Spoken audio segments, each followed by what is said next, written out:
자, 오늘 본문 말씀 욥기 42장 1절에서 6절은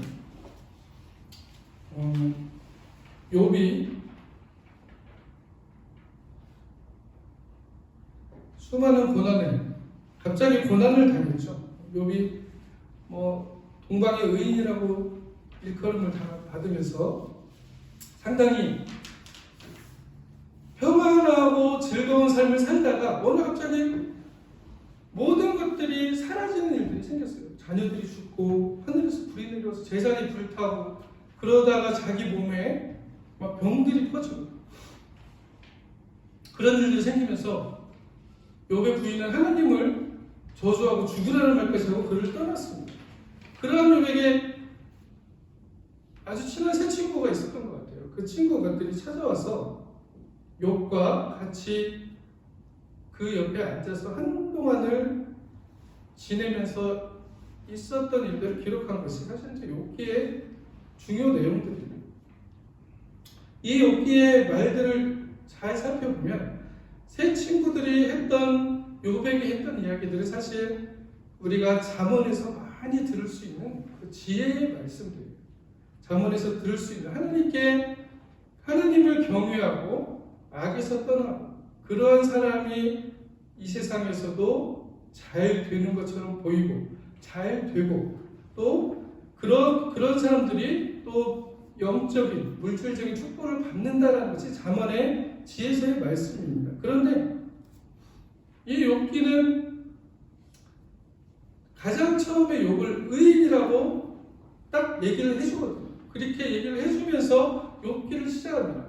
그리고 욥이 고난을 받는 배경에 대해서도 분명히 참소자인 사탄이 하나님께 욥이 까닭 없이 하나님을 그렇게 경외하겠습니까? 라는 그 까닭 없이 이유 없이 아니고 뭔가 이유가 있으니까 그렇게 하나님이 잘해 주시니까 욥이 하나님을 경외하는 거 아니겠습니까? 라는 것에 대한 의미로서 그러한 시험들이 내렸다라고 우리는 알고 있지만 사실 당사자가 그런 일들을 당할 때는 도저히 이해할 수 없는 일들이 사실은 삶에서 일어나게 되는 것들이죠.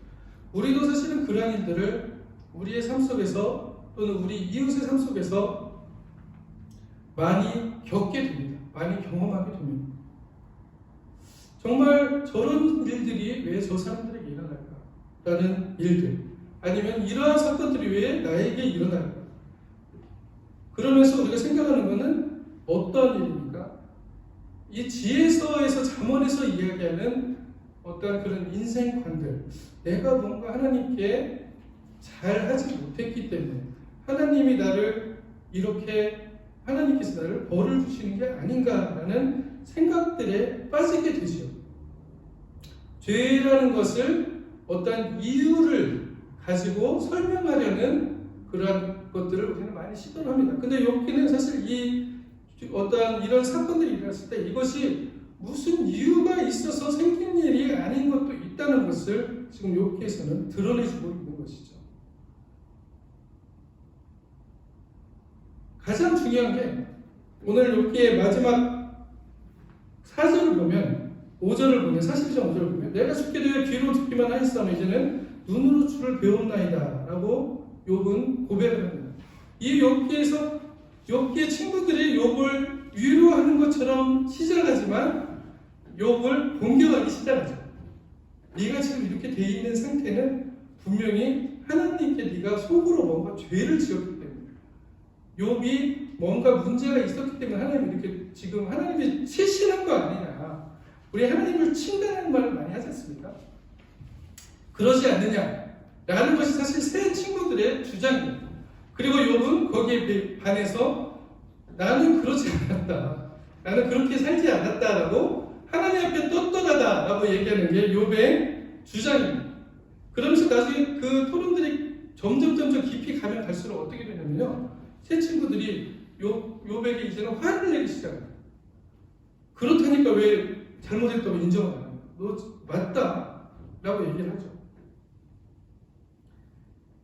그러면서 이 욥기에서는 분명히 드러내고자 하는 말씀의 의미가 있는데 무엇이냐면 욥이 고백한 것처럼 죽게 되어 귀로 듣기만 하였사오니 내가 듣고 하나님을 알았지만 보이지 하나님을 듣고 알았지만 눈으로 주를 배움나이다라는 고백을 하게 만들고 그 이후에 내가 스스로 거두어들이고 티끌과 제거하면서 회개하는 내가 했던 그러니까 욥도 자신이 의롭다고 얘기했던 그 스스로 주장했던 부분에 대해서 거두어들이고 티끌과 제거하면서 회개한다는 얘기를 고백을 할 수밖에 없는 질문들을 하나님께서 던지게 됩니다.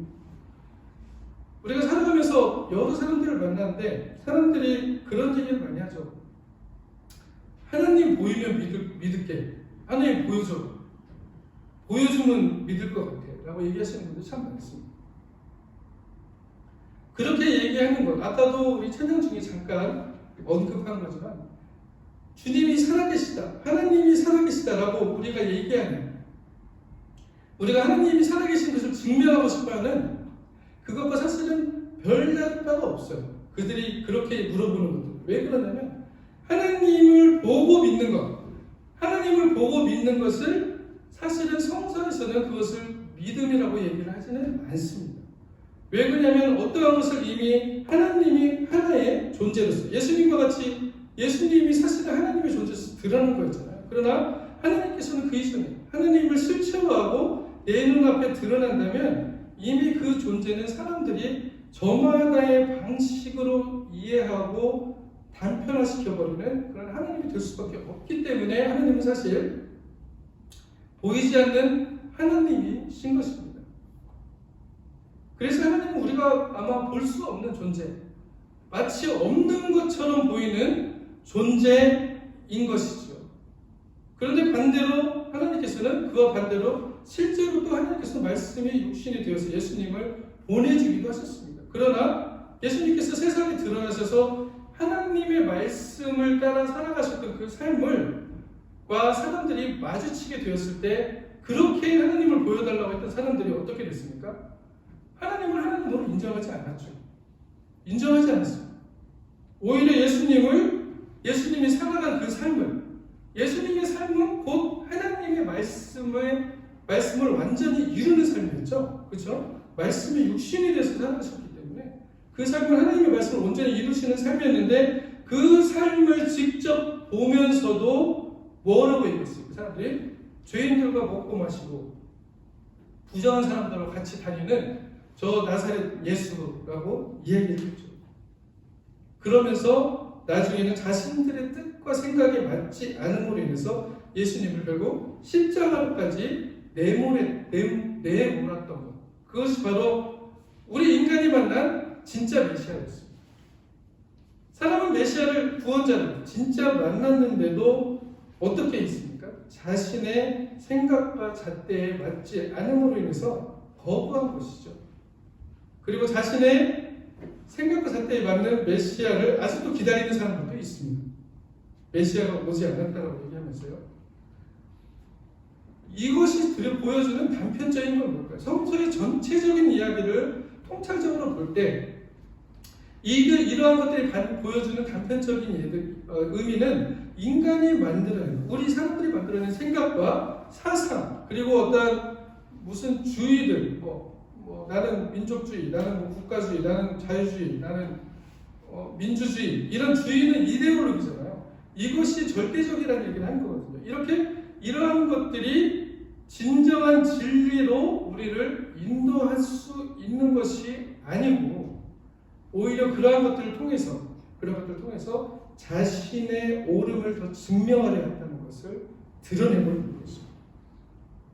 내가 증명하려고, 내가 말하고 하려는 사실이 진짜라는 것을 그것을 근거로 진리라고 이야기하고 싶어 하는 것이죠. 이것이 바로 인간이 사람들이 이야기하는 참으로 말해지는 것, 진리를 대하는 태도입니다.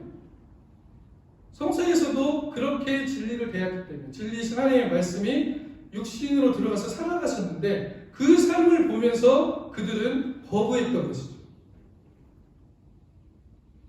성서를 읽으면서 많이 그런 생각들을 해보셨을 거예요.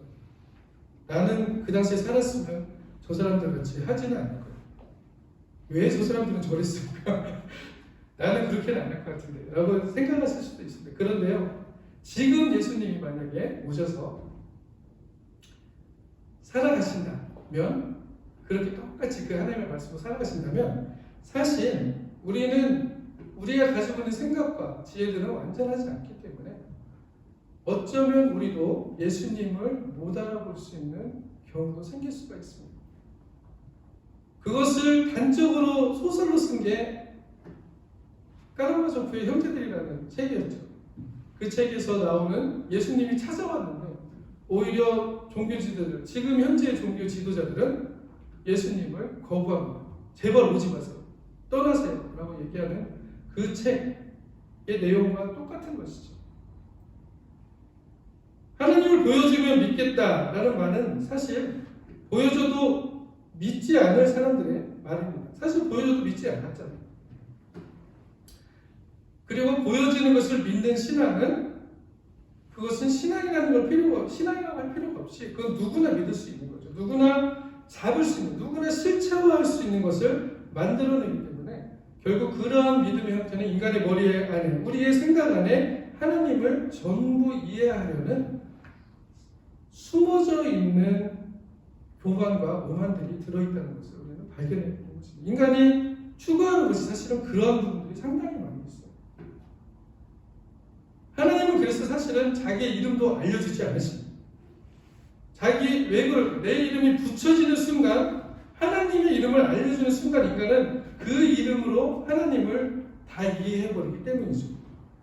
사실 우리가 지금 하나님이라고 이야기하는 이 하나님의 이름은 하나님이 붙여주신 게 아니죠. 인간이 우리가 붙여놓은 거예요. 출애굽기 3장 13절에 보면 정확하게 하나님께서 말씀을 하셨어요. 하나님이 모세에게 이르시되 나는 스스로 있는 자다 라고 말씀하시면서 너는 이스라엘 자손에게 스스로 있는 자가 너에게 보냈다라고 얘기하라고 말씀하시죠.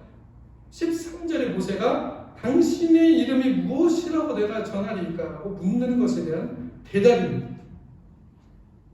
절대 그것 하나님이 어떤 분이신지에 대한 나는 누구다라고 얘기를 하지 않았어요. 나는 스스로 있는 자다. 그게 바로 하나님이 하나님을 나타내신 방법이었습니다. 이 이름 붙임이라는 것이 별거 아닌 것 같은데요. 사람은 어떠한 것에든지 이름을 붙이고 싶어합니다. 단적인 예로 뭐가 있죠? 태풍이 오면 어떻습니까? 태풍이 오면 태풍에 이름을 붙여요. 그것을 이름을 붙여놓으면 내가 조금 더 그것에 대해서 아는 것 같고, 그리고 그것과 조금 더 친밀한 느낌이 듭니다. 이름을 붙여놓기 시작합니다. 그렇기 때문에 우리가 가지고 있는 생각과 우리가 가지고 있는 이성들은 이러한 이름 붙이지 않은 이 모름에 대해서, 내가 알지 못하는 영역에 대해서 못 견뎌하는 그러한 성향을 가지고 있습니다. 이것이 수많은 과학의 발전들을 가져왔고 수많은 삶의 도전들을 가져온 것은 맞지만 그것을 통하여서 인간 스스로가 어쩌면 또 신이 되려고 그런 노력들을 많이 했다는 것을 또 성서는 증언하고 있는 것이죠. 하나님은 그래서 이름을 말하지 않으셨습니다. 이러한 상태로, 이러한 의미로 사람의 생각들을 들여다볼 때 이러한 지혜론적이고 이런 잠언적인 인생관의 이야기, 딱 정해져 있는 인생관의 이야기, 하나님의 복을 얻은 사람은 하나님께 죄가 없는 사람이다라는 이러한 인과관계에 의한 어떤 세계관들은 결국 욥기 38장에서 41절에 나오는 하나님과의 질문에서 욥의 내가 의롭다고 이야기하는 그 주장들, 욥의 세 친구들이 말하는 너는 뭔가 죄를 지었기 때문에 지금 이 상태에 와 있는 거야 라고 얘기하는 그 욥의 세 친구들에 대한 주장도 하나님께서는 거기에서 반박을 하지 않고 질문을 던지십니다. 어떠한 질문을 던지시냐면요, 38장 1절부터 보시면 그때 여호와께서 폭풍 가운데 욥에게 말씀하여 이르시되 무지한 말로 생각을 어떻게 하는 자가 누구냐 라고 시작합니다. 우리가 이야기하는 하나님은 어떤 분이야? 하나님은 이러한 분이세요 라고 얘기하는 것은 이미 하나님의 한 부분만을 이야기하고 있었다는 것이죠. 그런데 그것을 우리는 어떻게 이해합니까? 내가 깨달은 하나님, 내가 만난 하나님, 내가 발견한 하나님이 마치 하나님의 전부인 것처럼 이해를 하고 있었다는 거죠. 그래서 하나님께서는 욥에게 말씀하십니다. 무지한 말로 생각을 어떻게 하는 자가 누구냐. 그렇게 생각을 이해를 하고 있기 때문에, 그렇게 우리가 하나님에 대해서 진리에 대해서 이해를 하고 있기 때문에 사람들 간에 자기 것이 진짜라는 논쟁들이 계속 생겨나는 거죠. 그래서 너는 대장부처럼 허리를 묶고 내가 내게 묻는 것을 대답하라 라고 이야기하시는 하나님이 38장 4절에 내가 땅에 기초를 넣을 때 네가 어디에 있었느냐, 네가 깨달아 알았거든 말할지니라 라고 시작하시면서 38절부터 41장까지 3장에 걸쳐서 이러한 질문들을 연달아서 적어놓으십니다. 계속 이러한 질문들. 네가 이것을 아느냐, 네가 이것에 대해서 네가 대답할 수가 있느냐 라는 질문들이죠.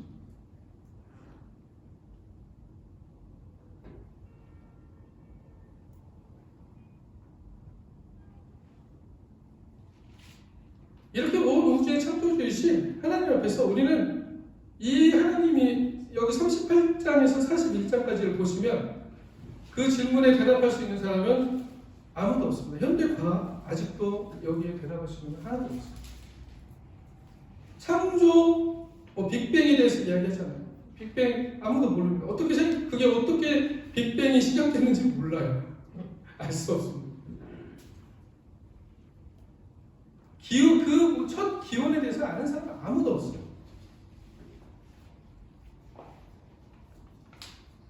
이것은 아무리 과학이 발달해도 다가갈 수 없는 하나님의 놀라운 창조의 수만 분의 1밖에 되지 않기 때문입니다. 그런데 사람은 마치 자신이 하나님의 말씀을 읽으며 깨닫고 기도하고 응답을 받고 어떤 체험을 하고 발견을 하면 그 순간에 그것이 마치 하나님의 전부를 소유한 것처럼 행동합니다. 그러면서 하나님은 오히려 그것이 하나님의 이름을 붙이면서 내가 알고 있는 하나님, 나의 머리 안으로, 나의 경험 안으로, 나의 의지 안으로 하나님을 가둬버리는 일들을 할 때가 참 많습니다. 그렇게 될 때 사람의 관계들이 어떻게 됩니까? 항상 내가 참이고 당신은 잘못됐다라는 식의 관계 방식들이 계속 생겨나는 것이죠. 이거는 부단 신앙의 이야기들만이 아닙니다. 우리 삶 안에서 항상 있는 것들이에요.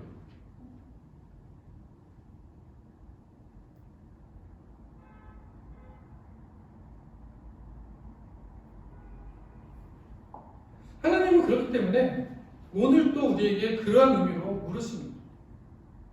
하나님의 크고 깊고 놀라운 비밀을 진정으로 네가 다 소유하고 있는가? 라고 물으시는 것이죠. 나의 깨달음에 한계가 있다는 것을 인정할 수 있는가라는 말씀이기도 한 것입니다.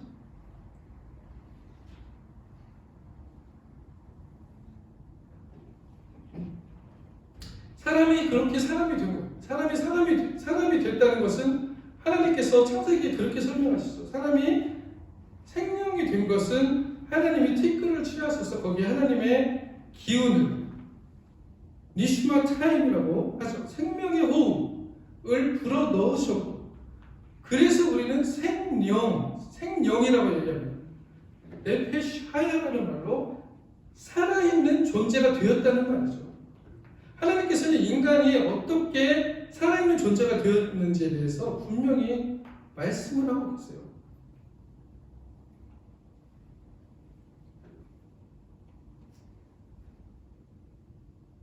이것이 바로 욥기에서 오늘 말하는 욥의 자신이 의롭다고 말하는 주장과 친구들이 욥이 아프고 이 망한 상태, 그 병든 상태에 대한 판단에 대한 하나님의 말씀입니다. 그러면 우리는 이 실패와 망하는 것, 욥기 안에서 드러나는 이러한 인간에 대한 의미를 가지고 이 실패와 망하는 것 같은 삶의 여정, 그것은 분명 우리가 가지고 있는 생각과 기대와 우리의 계획들을 깨트려버리는 과정 중에 한 부분이죠.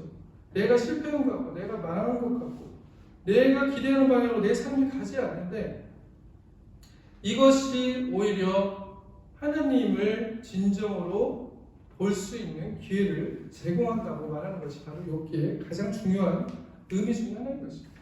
그래서 욥은 하나님을 내가 이제는 듣기만 했는데 눈으로 봅니다 라고 이야기하는 의미가 바로 그것이죠.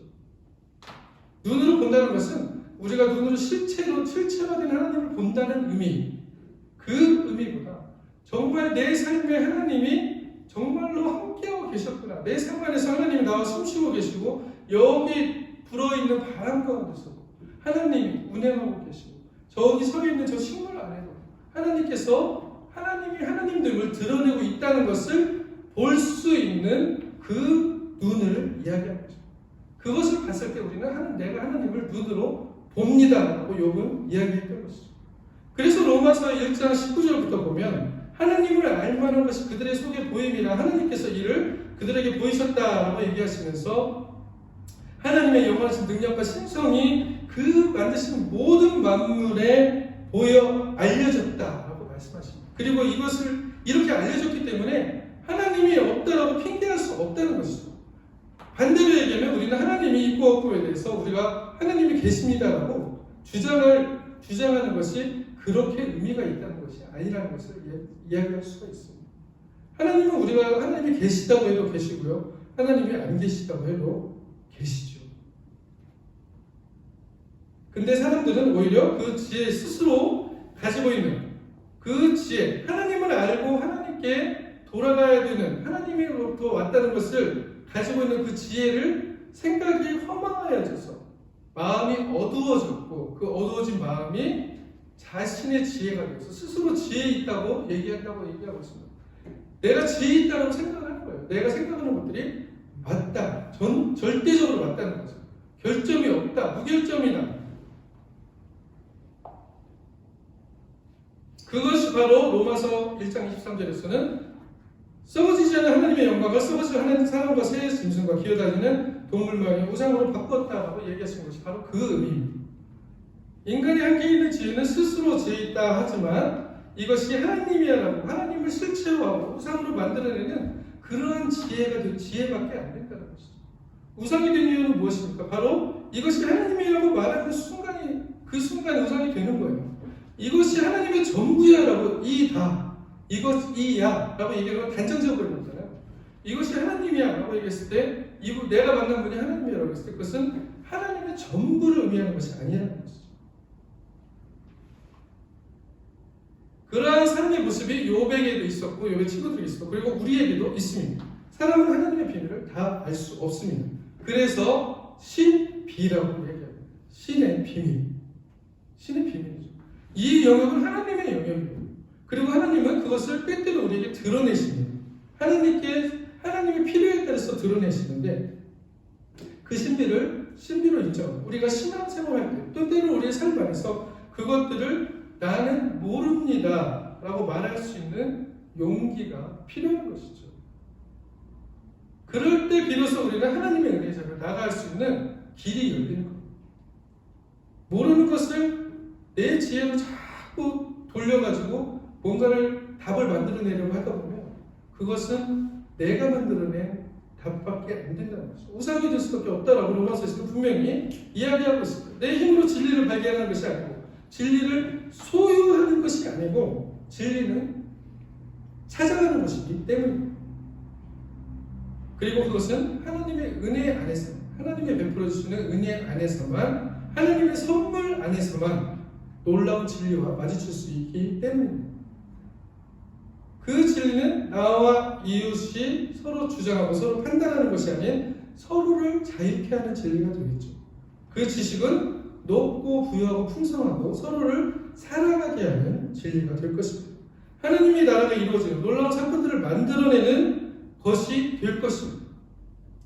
하나님을 볼 수 있는 사람, 우리의 삶 가운데서 하나님을 볼 수 있는 사람은 분명히 존재한다라고 욥기는 얘기하고 있습니다. 그래서 사람은 자신의 실패 안에서 성장하는 사람들이 되는 것이죠. 여기서 실패는 내 계획과 판단이 절대적으로 옳다는 것에서 벗어나게 해줍니다. 그것을 경험하게 해주죠. 다른 가능성들이, 방법들이 내가 생각하는 것보다 훨씬 더 많다는 것을 발견하게 해줍니다. 그래서 내 생각의 계획만 주장하지 않고 고집하지 않고 그 실패 안에서 하나님의 새로운 일하심을 기대하게 할 수 있는 것. 이것이 바로 신앙인 것입니다. 나의 실패가 진정한 실패가 아닌 하나님께로 다가가는 길임을 내가 생각하는 성장이 아니고 오히려 거꾸로 가는 것 같고 사방으로 우겨쌈을 당하는 것 같은데 이것이 끝이 아니라는 것. 그 순간 바로 주님이 이끌어가는 하나님의 타임이 드러난다는 것을 성서는 이야기하고 있습니다. 이것을 아주 재미있는 말로 표현한 분이 계신데 위로 떨어진다라고 얘기하시는 분이 있습니다. 위로 떨어진다. 떨어지는데 위로 떨어진다. 하나님을 눈으로 본다는 요셉은 바로 이러한 하나님을 발견한 것입니다. 그렇게 힘들고 어려울 것 같고 숨도 못 쉴 것 같은 고통들을 사실 우리는 삶에서 당할 때가 많이 있어요. 절망과 고통 속에 살아갈 때도 많이 있습니다. 그러나 그것이 지난 다음에 보시면요, 삶은 그래도 사라져 왔습니다. 삶을 내가 산다고 생각하는 것부터가 착각이죠. 삶은 내가 사는 게 아니에요. 삶은 사라져 왔던 것입니다. 사실 그게 무슨 의미입니까? 우리가 살아가는 삶은 아버지로부터 왔고 아버지께로 돌아가는 삶이기 때문에 그 자리를 하나님께 드릴 수 있다면 거기에는 엄청난 놀라운 하나님의 신비의 사건들이 드러나게 된다는 것입니다.